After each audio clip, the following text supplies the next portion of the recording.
Hello anh em nha, nay mình giới thiệu cho anh em một cái mẫu sản phẩm mới nha anh em. Đây nè, trước màn hình đây đó là cái cản sử dụng cho xe quay nhỏ nha anh em. Với chiếc quay đời cũ anh em.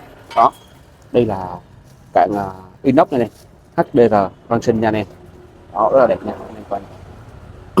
Cái cản nó rất là dài nha, sử dụng cho xe quay nhỏ và những cái xe đời cũ anh em. Đó, cản của nó là bằng inox 100% nha anh em. Rất là đẹp nha, và nó có cách lắc ma HDR rất đẹp này. Đây,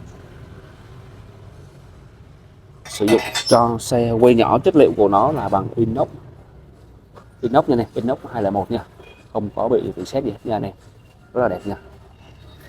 Đây, mình sẽ quay cận cảnh cho anh em coi nha.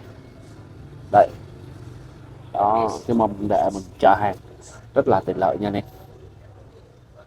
Cảm ơn anh em đã coi video nha.